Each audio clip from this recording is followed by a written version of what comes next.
కోరుకుంటూ అండ్ ఇప్పుడు మా విజయ్ కనకమెడల గారిని మాట్లాడవలసిందిగా రిక్వెస్ట్ చేస్తున్నాం.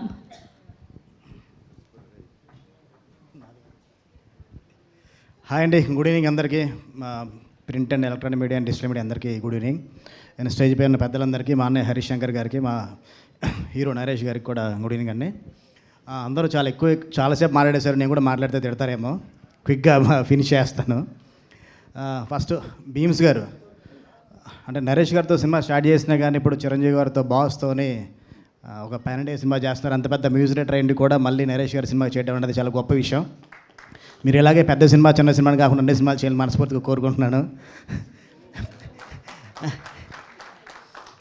అండ్ ఇందాక నుంచి అందరూ చాలామంది చెప్పారండి హీరోయిన్ అమ్మాయి గురించి, కామాక్షి భాస్కర్ గారి గురించి. అంటే ఒక హీరోయినే కాదు, టెక్నీషియన్, ఎడిటర్, డైలాగ్ రైటర్ అని. మీరు ఇలాగే ఫ్యూచర్లో మంచి మంచి స్క్రిప్ట్స్ మీ అనిల్ గారితోనే ఉండి మిగతా అందరి సినిమాలు కూడా చేయాలని కోరుకుంటూ మీకు మంచి ఫ్యూచర్ కోరుకుంటున్నాను. అలాగే డిఓపి రామిరెడ్డి గారు, నేను మన రజా గారు సినిమా ట్రయల్ చూశానంటే, చూసినప్పుడు అందులో కొన్ని షార్ట్స్, రమేష్ రెడ్డి కదా, ఓకే సారీ, సౌండింగ్ ఒకటే అంటారు బాస్.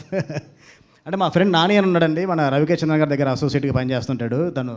దీని గురించి చాలాసార్లు రెఫర్ చేశాడు, ఒకసారి చూడు విజువల్ చాలా బాగుంటాయి, పొలిమేరట్టు కూడా బాగా చేశాడు అని. డెఫినెట్గా అదే మన ఫ్యూచర్లో మనం కలిసి వర్క్ చేద్దాం. అండ్ నాని అండి, నేను ఉగ్రం సినిమాకి ఒక అనౌన్స్మెంట్ వీడియో చేసాము. ఆ అనౌన్స్మెంట్ వీడియో మొత్తానికి సీజీ అప్పుడు నానినే చేశాడు. తను అంటే ఒక ఎడిటర్గా, ఒక పోస్టర్ డిజైనర్గా, ఇప్పుడు డైరెక్టర్గా కొత్త అవతారం ఎత్తున్నాడు. నరేష్ గారు ఇప్పటివరకు చాలామంది రైటర్లు పరిచయం చేశారు. ఆల్మోస్ట్ 35వ నెంబర్ అనుకుంటా కొత్త డైరెక్టర్లో, నాకు తెలిసి నీది 35th డైరెక్టర్ అనుకుంటా, న్యూ డైరెక్టర్. డెఫినెట్గా నీకు కూడా మంచి ఫ్యూచర్ ఉండాలని మనస్ఫూర్తిగా కోరుకుంటున్నాను. అలాగే మా ప్రొడ్యూసర్ చిట్టూరు శ్రీని గారు, పవన్ గారు, వాళ్ళు చాలా తక్కువ మాట్లాడతారండి, సినిమాలు మాత్రం చాలా గట్టిగా స్పీడ్గా చేస్తుంటారు. ఇలాగే త్వరలో కూడా మీరు మంచి మంచి సినిమాలు చేయండి.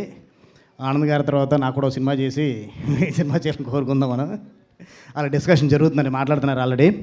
అండ్ నెక్స్ట్ మా నరేష్ గారి గురించి ఎంత మాట్లాడితే తక్కువే అండి. నాలాంటి ఎంతమంది రైటర్లు ఇందాక చెప్పాను కదా, 35 మంది కొత్త రైటర్లను పరిచయం చేశారు సార్. ఇలాగే మీరు కొత్త రైటర్లని కొత్త జోనర్స్లో, అంటే ఆల్మోస్ట్ 68th ఫిల్మో 70th ఫిల్మ్ అండి ఇది. ఇప్పటివరకు ఇలాంటి జోనర్ చేయలేదన్నారు, నాకు తెలిసి ఎక్కడో చేసేసి ఉంటారేమో తెలియదు మేము ఇలాంటి సినిమాల్లో. అంటే కొత్త జోనర్స్ ఎదుర్కొంటూ వెళ్తున్నారు. డెఫినెట్గా ఈ సినిమా November 21st థియేటర్లో రిలీజ్ అవుతుంది. చూసి పెద్ద హిట్ చేయాలని కోరుకుంటున్నాను. Thank you so much. Thank you so much అండి. ఇప్పుడు విఐ ఆనంద్ గారిని మాట్లాడవలసిందిగా రిక్వెస్ట్ చేస్తున్నాం.